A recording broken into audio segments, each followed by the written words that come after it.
নমস্কাৰ সকলোকে মোৰ এই সৰু চেনেলটোকে স্বাগতম জনাইছোঁ। আজি এটা ভিডিঅ' মই ক'বলৈ গৈছোঁ হাঁহিৰ ওপৰত। চাওকচোন, হাঁহি এটা সৰু শব্দ, কিন্তু তাৰ মাজত লুকাই আছে কিমান অৰ্থপূৰ্ণ কথা।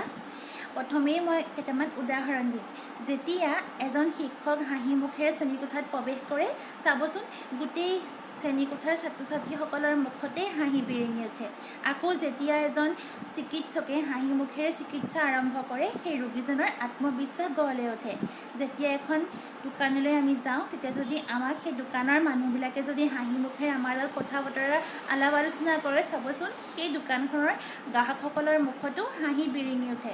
আকৌ যেতিয়া এখন ঘৰত এগৰাকী গৃহিণীয়ে হাঁহি মুখেৰে থাকে, তেতিয়া সেই ঘৰখনৰ চাবচোন বহুত সুন্দৰ সুখৰ পৰিৱেশ, আনন্দময় পৰিৱেশ গঢ় লৈ উঠে।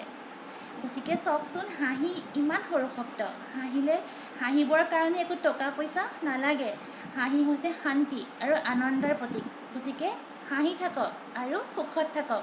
যদি মোৰ এই ভিডিঅ'টো ভাল লাগিলে লাইক আৰু ছাবস্ক্ৰাইব কৰিবলৈ নাপাহৰিব।